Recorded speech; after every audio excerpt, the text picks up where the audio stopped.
Sancionada em 26 de novembro de 2025, a Lei 15.270 fala sobre a isenção de imposto de renda para quem ganha até 5 mil, alguma redução para quem ganha até 7.350 e também fala sobre a tributação de pessoas físicas que têm altas rendas.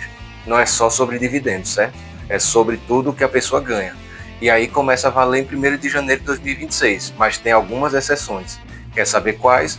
Vamos comigo que eu vou dizer após a vinheta.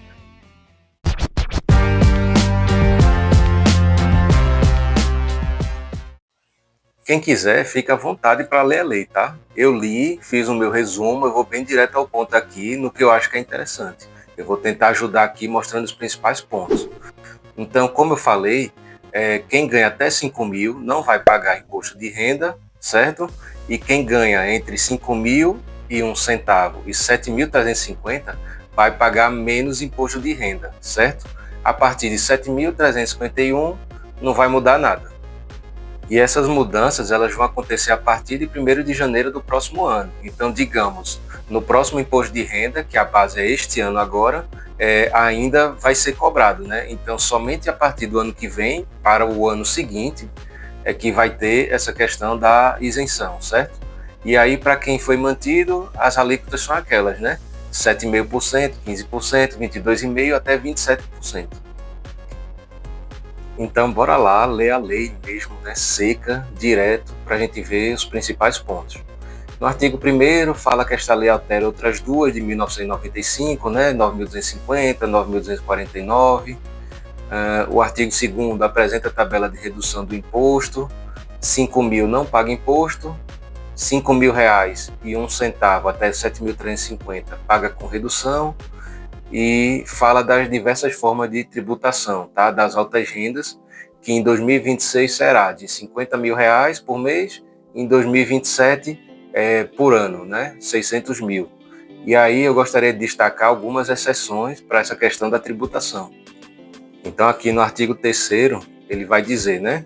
Então, não se sujeita ao imposto de renda, que trata sobre os lucros e os dividendos. Relativo a resultado apurado até o ano calendário 2025, certo? Então só vai valer no ano calendário 2026, ou cuja distribuição tenha sido aprovada até 31 de dezembro de 2025. Tem algumas empresas que estão até adiantando, né? Acelerando a questão da distribuição dos dividendos para poder entrar nesse item 2 e não na regra nova, né? Para entrar ainda na que está vigente, na antiga.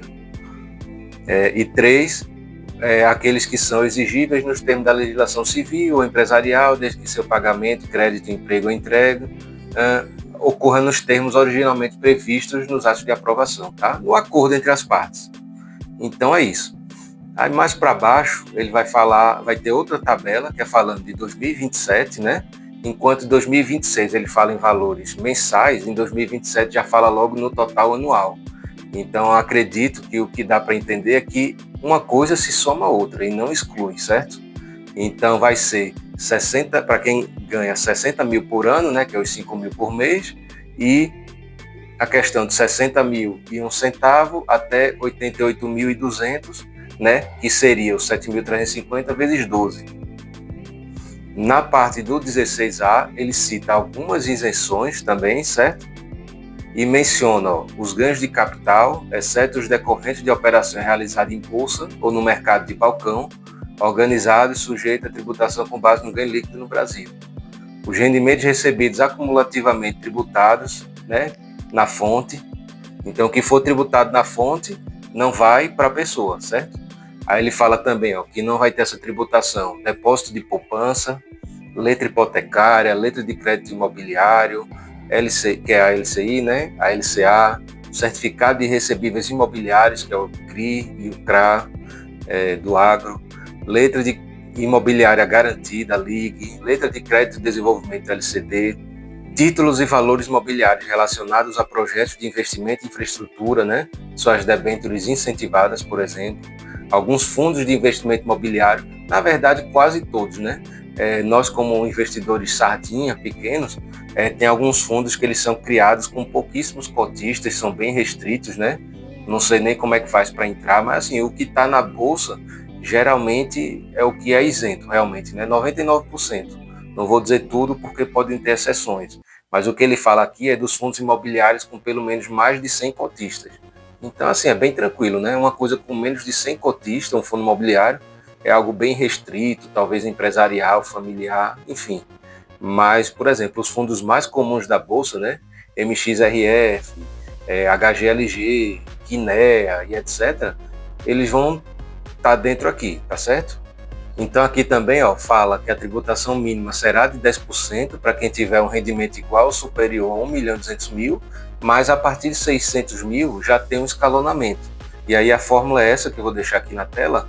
Então, né, a gente pega 600 mil, divide por 60 mil, vai dar 10. 10 menos 10 é zero. Então até 600 mil a pessoa está isenta. Por outro lado, 1.200.000 dividido por 60 mil vai dar 20. 20 menos 10 é 10, é os 10%.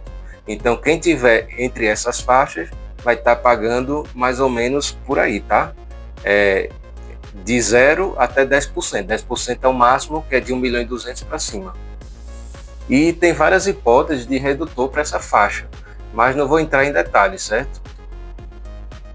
E também tem essa outra linha aqui que fala nos casos de exceção, né? Caso o governo estrangeiro tenha alguma reciprocidade em relação ao governo brasileiro. O artigo 4º, ele fala de compensação aos estados, DF, município, né? Para a gente, pessoa comum assim, não importa tanto. Pode ter implicações políticas nas questões dos programas sociais, dos investimentos, né? Enfim. Mas para a gente não, aqui é estado, DF, município. E aqui no artigo 6º ele fala: no prazo de um ano, o Poder Executivo enviará ao Congresso Nacional projeto de lei com a previsão da Política Nacional de Atualização dos Valores da Legislação de Imposto de Renda. A gente sabe que essa tabela, né, demorou muito para ser atualizada agora, e assim, o nosso dinheiro todo ano só perde valor, né? Às vezes perde mais rápido, às vezes perde mais devagar.